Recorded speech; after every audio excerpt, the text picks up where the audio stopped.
Chapter 27. The end of apartment number 50. When Margarita got to the final words of the chapter, thus the dawn of the 15th day of Nisan was greeted by the 5th procurator of Judea, Pontius Pilate, morning had arrived. From the yard came the cheerful, excited morning sounds of sparrows conversing in the branches of the white willow and the linden tree. Margarita got up from her chair, stretched, and only then realized how worn out her body was and how much she craved sleep. It is interesting to note that Margarita's soul was in perfect shape. Her thoughts were not in disarray, and she was not at all unnerved by having spent the previous night supernaturally. Memories of her time at Satan's ball did not disturb her, nor did the fact that the master had been returned to her by a kind of miracle, that his novel had risen from the ashes, and that everything was back in place in the basement apartment, from which the informer Aloisi Margari had been expelled. In short, her encounter with Voland had caused her no psychic distress. Everything was seemingly as it should have been. She went into the adjoining room, assured herself that the master was sleeping deeply and peacefully, turned off the desk lamp, which was no longer necessary, stretched out on the small couch along the opposite wall, and covered herself with an old torn sheet. A minute later she was asleep, and that morning she had no dreams. All the rooms in the basement were silent. The private home builder's entire small house was silent, and silence also reigned in the deserted lane outside. Meanwhile, at the same time, that is, at dawn on Saturday, an entire floor of one of Moscow's official buildings was wide awake, and its windows, which looked out on a large asphalt-covered square being cleaned by the whirring brushes of special slow-moving machines, were all lit up with a stark light that outshone the rising sun. The entire floor was busy with the investigation of the Voland case, and lamps in 10 offices had been burning all night long. Strictly speaking, the rudiments of the case had been clear since the previous day, Friday, when the Variety Theatre had to be closed due to the disappearance of its entire administrative staff and the disruptive events surrounding the notorious performance of black magic. But the fact of the matter was that new material kept pouring into the sleepless floor. Now it was the task of those investigating this strange case, which blended elements of utterly obvious deviltry with hypnotic trickery and blatant criminality, to take all the various and muddled incidents that had occurred all over Moscow and mold them into some kind of coherent whole. The first to be summoned to the electric glare of the sleepless floor was Arkady Apollonovitch Sempleyarov, the chairman of the Acoustics Commission. After dinner on Friday, the telephone rang in his apartment on Kamyeny Bridge, and a man's voice asked for Arkady Apollonovitch. His wife, who answered the phone, replied sullenly that Arkady Apollonovitch was unwell and resting, and could not come to the phone. But Arkady Apollonovitch had to come to the phone. When asked who it was that was calling Arkady Apollonovitch, the voice at the other end of the line had said who in no uncertain terms. "The second, right away, just a minute," babbled the customarily arrogant wife of the chairman of the Acoustics Commission, and she flew into the bedroom like an arrow to rouse Arkady Apollonovitch from his bed, where he lay suffering the torments of hell whenever he recalled last night's performance and the ensuing scandal, when his niece from Saratov had been expelled from the apartment. To tell the truth, it took Arkady Apollonovitch not a second, not a minute, but a quarter of a minute to get to the phone. Wearing only underwear and a slipper on his left foot, he babbled into the receiver, "Yes, it's me. I will.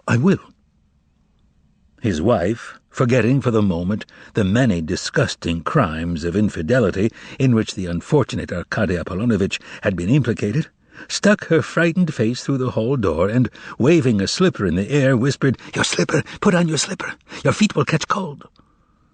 Waving his wife away with his bare foot and giving her a ferocious look, Arkady Apollonovitch mumbled into the phone, "Yes, of course, I understand. I'm leaving now." Arkady Apollonovitch spent the entire evening on that floor where the investigation was being conducted. His conversation with the investigators was painful and extremely unpleasant because it necessitated his talking frankly not only about the vile performance and the fight in the loge, but also, among other things, about Militsa Andreevna Prokobatko from Yelokhovskaya Street, his niece from Saratov, and much else besides, which caused Arkady Apollonovitch inexpressible misery. It goes without saying that the testimony provided by Arkady Apollonovitch, an intelligent and cultured man, an eyewitness to the disgraceful performance, an experienced and articulate witness, who gave an excellent description of the mysterious masked magician himself and his two knavish assistants, whose splendid memory had retained the magician's name, Volant, contributed significantly to the advance of the investigation. When Arkady Apollonovitch's testimony was collated with that of others, including those women who had been casualties of the performance, the one in the violet underwear who had astounded Rinsky, and, alas, many others, and Karpov, the messenger who had been sent to apartment number 50 on Sadovaya Street, it became immediately apparent where the perpetrator of all these misadventures should be sought. Apartment number 50 was visited, and more than once, and not only did it receive a thorough search, but its walls were tapped and its chimney flues inspected, in an attempt to locate secret hiding places. However, none of these measures yielded any results, and no one was ever found in the apartment during any of the visits, although it was patently clear that someone was living there, despite the fact that everyone whose job it was to be informed of the whereabouts of foreign stage performers while in Moscow stated flatly and categorically that no black magician named Volant was in Moscow, nor could he be. He had certainly never registered anywhere upon his arrival, or showed anyone his passport, or any other documents, contracts, or agreements, and no one had heard anything about him. Kitaitsev, the head of the program department of the Entertainment Commission, swore by everything holy that the missing Styopa Lekhodyev had never sent him the program of any Volant for approval, nor had he ever called to inform Kitaitsev of the arrival of any such person. Thus he, Kitaitsev, did not know and could not understand how Styopa could have allowed such a performance to take place at the Variety. When he was told that Arkady Apollonovitch had seen the magician in performance with his own eyes, Kitaitsev merely spread his hands and raised his eyes to heaven. And one could see and safely say from Kitaitsev's eyes alone that he was as pure as crystal. Prokhor Petrovitch, the chairman of the Entertainment Commission. Incidentally, he had returned to his suit right after the police entered his office, to the ecstatic joy of Anna Richardovna, and to the great consternation of the police, who had been called for no reason. Again, incidentally, when Prokhor Petrovitch was back inside his grey-striped suit, he gave his full approval to all the memos drafted by his suit during his brief absence. And so, Prokhor Petrovitch had absolutely no knowledge of any Volant. The outcome, say what you will, was preposterous. Thousands of spectators, the entire staff of the Variety Theatre, and finally Arkady Apollonovitch Sempleyarov, a highly cultured man, had all seen the magician along with his thrice-cursed assistants, and yet it was impossible to find him anywhere. What then, if one may ask? Had he fallen through the earth after his disgusting performance? Or, as some people claimed, had he never come to Moscow at all? To accept the first explanation meant that he had taken the entire top management of the Variety with him when he vanished, whereas the implication of the second explanation was that the managers of the Ill-Star Theatre had themselves disappeared from Moscow without a trace, after first performing some dirty trick. Recall, if nothing else, the smashed window in the office, and the behavior of Ace of Diamonds. credit should be given to the person in charge of the investigation. The missing Rimsky was found with astonishing speed. All that had to be done was to juxtapose Ace of Diamonds' behavior at the taxi stand near the movie theater with certain time data, such as when the performance ended and when Rimsky could have disappeared, in order to dispatch a telegram to Leningrad.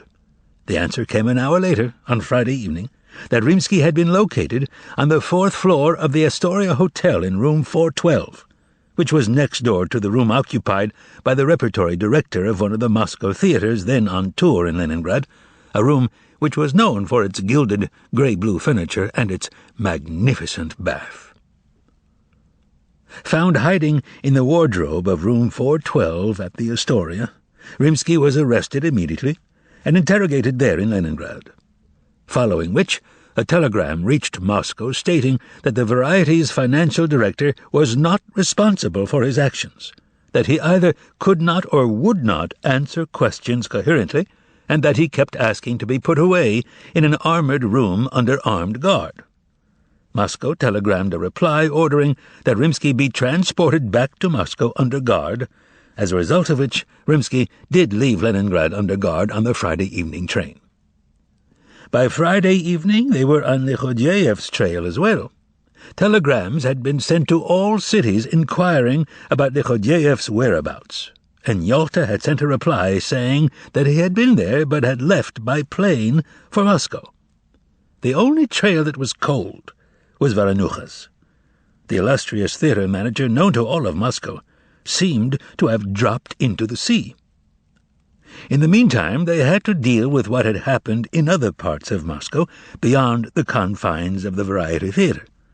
Explanations had to be found for the strange case of the singing office clerks. Incidentally, Professor Stravinsky cured them in 2 hours with the help of subcutaneous injections. For the individuals who had passed off the devil knows what as money to other individuals or institutions, and finally, for the people who had been victimized as a result. Needless to say, the most distasteful, the most scandalous, the most baffling incident of all was the theft in broad daylight of the late writer Berlioz's head, right out of the coffin on display in the Griboyedov Hall. A 12-man team conducted the investigation, trying to pick up, with a knitting needle as it were, all the infernal stitches spread all over Moscow of this complicated case. One of the investigators went to Professor Stravinsky's clinic and asked, first of all, for a list of all those who had been admitted to the clinic in the last 3 days. This led them to Nikanor Ivanovich Basoy and the unfortunate MC whose head had been wrenched off. The two of them, however, took up little of their time, since it had been easy to establish that they had both been victims of the mysterious magician and his gang. Ivan Nikolaevich Bezdomny, on the other hand, was of great interest to the investigators. Early on Friday evening, the door of Ivanushka's room, number 117, opened, and in walked a young man with a round face, who was calm, gentle-mannered, and who looked nothing like an investigator, even though he was one of the best in Moscow. He saw a pale, drawn-looking young man lying on the bed, whose eyes were indifferent to what was going on around him, whose eyes turned outward to some spot far above and beyond the room, or inward into the young man himself. The investigator introduced himself amiably, and said he had come to see Ivan Nikolaevich to discuss the events of 2 days before at Patriarch's Ponds. Oh, how triumphant Ivan would have felt if only the investigator had come to see him a little earlier, say, late Wednesday night, when Ivan had been trying so frantically and passionately to get someone to listen to his story about Patriarch's Ponds. Now his dream of helping catch the foreign consultant had come true, and he did not have to run after anyone any more, since they had come to see him themselves, to hear his tale about what happened Wednesday evening. But, alas, in the time that had elapsed since Berlioz's death, Ivan had undergone a complete change. He was ready and willing to answer all the investigators' questions politely, but his indifference was evident in his eyes, and in the way he spoke. The poet was no longer moved by Berlioz's fate.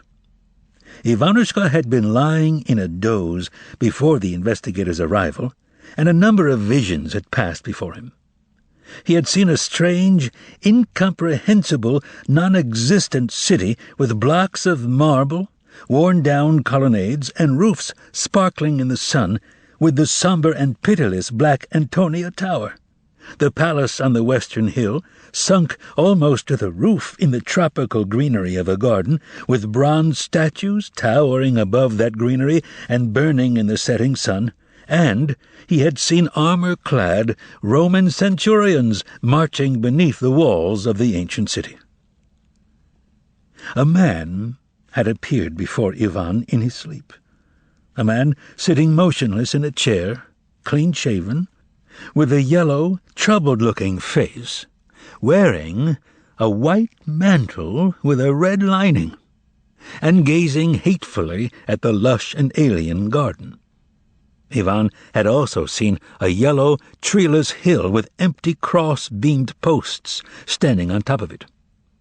And what had happened at Patriarch's Ponds no longer interested the poet Ivan Bezdomny. "Tell me, Ivan Nikolaevich, how far were you from the turnstile when Berlioz fell under the streetcar?" An apathetic, almost imperceptible smile flickered over Ivan's lips, and he replied, "I was far away." "Was the man in checked trousers close to the turnstile?" "No. He was sitting on a bench nearby." "Are you sure he didn't go over to the turnstile just as Berlioz fell?" "Yes, I'm sure. He didn't go anywhere. He was sprawled on the bench." These were the investigator's final questions. When he was finished, he stood up, gave Ivanushka his hand, wished him a speedy recovery, and expressed hope that he would soon be reading more of his poems. "No," replied Ivan quietly. "I won't be writing any more poems." The investigator smiled politely and took the liberty of assuring the poet that although he was in a slight depression at the moment, it would soon pass. "No," countered Ivan, looking not at the investigator but at a point in the distance on the darkening horizon. "It will never pass. The poems I wrote were bad poems, and I realize that now." The investigator left Ivanushka after having received very important information. By tracing the thread of events backwards, from finish to start, he finally succeeded in reaching the source of all the events that followed. The investigator was certain that everything started with the murder at Patriarch's Ponds. Of course, neither Ivanushka nor the fellow in checks had pushed the unfortunate chairman of Masolit under the streetcar. Physically speaking, no one had facilitated his fall under the wheels. But the investigator was convinced that Berlioz had thrown himself under the streetcar, or fallen under it, while in a hypnotic trance. Yes, there was a great deal of information, and they already knew who should be apprehended and where. But the hitch was that it had proved impossible to apprehend him by any means whatsoever. Admittedly, there was no question that someone was indeed living in the thrice-cursed apartment number 50. Phone calls to the apartment would at times be answered by a nasal or by a cracked voice, windows would be opened, and a phonograph would be heard playing.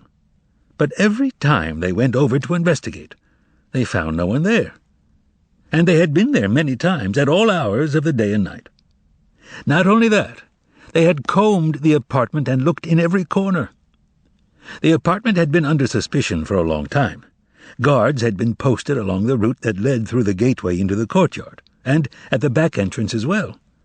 Not only that, guards had been posted up on the roof, next to the chimney pipes. Yes, apartment number 50 was up to no good, but there was nothing anyone could do about it. Thus the case dragged on until after midnight Friday, when Baron Mikhail, wearing evening dress and patent leather shoes, made his grand entrance into apartment number 50 as a guest. The Baron was heard being admitted to the apartment. Precisely 10 minutes after that, they entered the apartment without any advance warning. But not only did they find no residence, there was not even a trace, which was already utterly bizarre, of Baron Mikhail.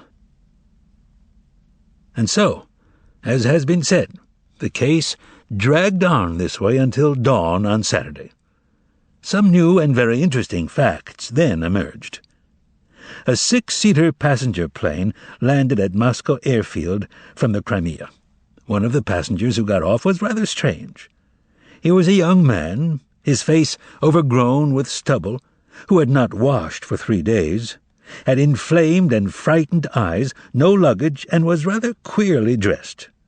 He was wearing a Caucasian-style fur cap, a felt cloak over a nightshirt, and brand-new, just-purchased blue leather bedroom slippers.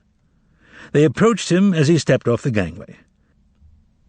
They had been expecting him, and shortly after that, the unforgettable director of the Variety Theatre, Stepan Bogdanovich Lichodyev, appeared before the investigators. He added some new information. It now became clear that Volant had gotten into the Variety disguised as a performer by hypnotizing Stepan Lichodyev, and had then contrived to spirit the aforementioned Stepa out of Moscow, God knows how many kilometers away. This added to the mounting evidence, but things did not become any easier as a result, and may in fact have become even more difficult, since it was becoming obvious that it was not going to be easy to capture someone capable of pulling that kind of stunt on Stepan Bogdanovich. In the meantime, Lichodyev was locked up in a strong room at his own request, and appearing before the investigators was Varanucha, who had just been arrested at his apartment, where he had returned after an unaccountable absence of almost 2 days. Despite the theatre manager's promise to Azazello never to lie again, he began with a lie.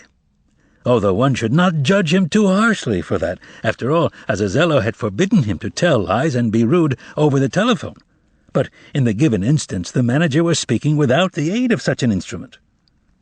His eyes wandering, Ivan Savyelyevich declared that on Thursday afternoon he had gotten drunk alone in his office at the Variety, after which he had gone somewhere, but where he couldn't recall. Had drunk some more Starka vodka, flopped down under a fence somewhere, but where he again couldn't recall.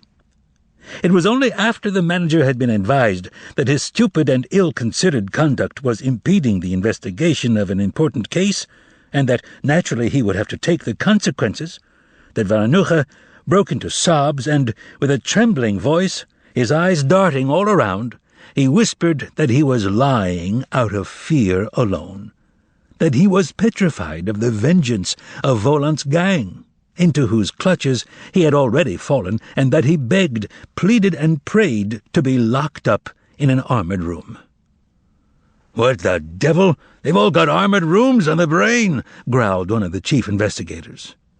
"Those villains scared them out of their wits," said the investigator who had visited Ivanushka. They calmed Varanucha as best they could, said they could ensure his safety without recourse to an armored room, and at this point it came out that he had not been drinking Starka under any fence, but had been beaten up by 2 men, one with red hair and a fang, the other fat, who looked like a cat. Yes, whispered the manager, faint with fear and looking around at every second. And he gave more details of how he had spent 2 days in apartment number 50 serving as a vampire bait, and how he had almost caused the death of financial director Rimsky. At this time they brought in Rimsky, who had been transported from Leningrad by train. However, this terror-stricken, psychologically unbalanced, grey-haired old man, who bore little resemblance to the former financial director, had no desire to tell the truth, and was very stubborn in this regard. Rimsky maintained that he had not seen any Hella in his office window that night, just as he had not seen Varanucha, but that he had simply felt unwell and gone to Leningrad in a daze. It need hardly be said that the ailing financial director concluded his testimony by pleading to be locked up in an armored room. Anushka, was arrested just as she was attempting to hand a $10 bill to a cashier at a department store on the Arbat. They listened attentively to Anushka's story about people flying out the window of the building on Sadovaya Street and about the horseshoe which, according to her, she picked up in order to take it to the police. "Was the horseshoe really gold with diamonds?" Anushka was asked. "As if I don't know diamonds when I see them," she replied. "But did he give you, as you claim, 10-ruble bills?" "As if I don't know what they are," replied Anushka. "So when did they turn into dollars?" "I don't know anything about any dollars. And I never saw any," Anushka replied shrilly. "I was in my rights. I got the money as a reward and was using it to buy some chintz cloth." She then went off on a tangent about how it wasn't her fault that the house management had let an evil power take over the 5th floor and make life there impossible. Here the investigator waved Anushka away with his pen, since by then they were all heartily sick of her, and wrote her an exit pass on a green chit of paper, following which, to everyone's relief, she disappeared from the building. After this came a whole string of people, including Nikolai Ivanovich, arrested solely because of the stupidity of his jealous wife, who at daybreak had reported him missing to the police. The investigators were not particularly surprised when Nikolai Ivanovich produced the prank certificate stating that he had spent the night at Satan's ball. Nikolai Ivanovich strayed from the truth somewhat in his account of how he had flown through the air with Margarita Nikolaevna's naked maid on his back, transporting her to some devil's den on the river for a swim, and how, prior to that, Margarita Nikolaevna had appeared naked in the window. For example, he did not deem it necessary to mention his appearance in the bedroom holding Margarita's discarded chemise in his hands. Nor did he say he had called Natasha Venus. His version of the story was that Natasha had flown out the window, climbed on his back, and lured him out of Moscow. "I was forced to do it. I had to obey," said Nikolai Ivanovich, and he concluded his tale with a plea that not one word of it be told to his wife. He was promised that it would not. Nikolai Ivanovich's testimony made it possible to establish that Margarita Nikolaevna and her maid Natasha had disappeared without a trace. Measures were taken to try to locate them. Thus, the round-the-clock investigation extended into Saturday morning. Meanwhile, utterly preposterous rumors sprang up which had a tiny grain of truth buried beneath layers of plush fabrication, and they spread around the city. The rumors said that following a performance at the Variety, an audience of 2,000 had rushed out on the street as naked as babes, that a printer's shop which made magic counterfeit bills had been uncovered on Sadovaya Street, that a gang had kidnapped the 5 directors of the entertainment sector, but that they had been found immediately by the police, and much else besides, which I don't wish to repeat. It was getting on toward dinner time when the phone rang in the investigation room. The call came from Sadovaya Street to report that there were again signs of life in the accursed apartment. The windows had been opened, and sounds of a piano playing and voices singing were heard coming from the apartment, and a black cat could be seen sunning himself on the windowsill. Around 4 in the afternoon of that same hot day, a large party of men dressed in civilian clothes emerged from 3 cars that had stopped a short distance from 302B Sadovaya Street. They then broke up into 2 smaller groups, one of which went through the motor entrance and across the courtyard directly to main entrance number 6, the other of which opened a small door that was normally boarded up and led to the back entrance. Using separate stairways, the 2 groups began their ascent to apartment number 50. In the meantime, Azazello and Korovyov, the latter no longer in evening dress but wearing his usual attire, were sitting in the dining room of the apartment finishing breakfast. As was his habit, Volant was in the bedroom, and the cat's whereabouts were unknown. Judging, however, from the crash of pots and pans coming from the kitchen, it could be deduced that Behemoth was there playing the fool, as was his habit. "What are those footsteps I hear on the stairs?" asked Korovyov, jiggling the spoon in his cup of black coffee. "Ah, that's them coming to arrest us," replied Azazello as he downed a shot of brandy. "Ah, yes, well, was Korolyov's reply. By then, those ascending the front staircase had already reached the third-floor landing. There, what looked like two plumbers were fiddling with the radiator. The men on the staircase exchanged meaningful glances with the plumbers. "They're all at home," whispered one of the plumbers, tapping the pipe with his hammer. Then the man in front proceeded to pull a black Mauser from under his coat, and the one beside him produced a skeleton key. All those entering apartment number 50 were suitably armed. Two of them had easily deployable fine silk nets in their pockets. Another had a lasso, and yet another had gauze masks and ampules of chloroform. In a second, the front door to apartment number 50 was opened, and those who entered found themselves in the hall. The door that banged in the kitchen at that moment signaled the timely arrival of those who had come up the back stairs. This time, at least, they met with some limited success.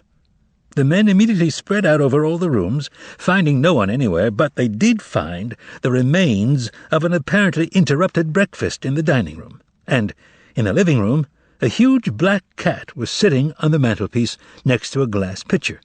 He was holding a Primus stove in his paws. The men contemplated the cat for some length of time in total silence. "Yes, he really is impressive," whispered one of them. "I'm not doing any mischief, I'm not bothering anyone, I'm just fixing the Primus," said the cat with a hostile scowl. "And I consider it my duty to warn you that a cat is an ancient and inviolable creature." "Exceptionally fine work," whispered one of the men, and another said loudly and distinctly, "Well, then, inviolable ventriloquist cat, come over here." A silk net was unfurled and tossed in the air, but to everyone's utter surprise, the man who threw it missed his target, and ensnared only the pitcher, which crashed into jangling pieces. "Forfeit!" howled the cat. "Hurrah!" Here he put the Primus aside and pulled a Browning from behind his back. In a flash, he had it trained on the man nearest to him, but before the cat could shoot, there was a flash in the man's hand, and when the Mauser went off, the cat fell head-first off the mantel onto the floor, dropping his Browning and tossing away his Primus. "It's all over," said the cat in a weak voice as he stretched out languidly in a pool of blood. "Leave me be for a second. Let me bid the earth farewell. Oh, Azazello, my friend," groaned the cat, his blood streaming out.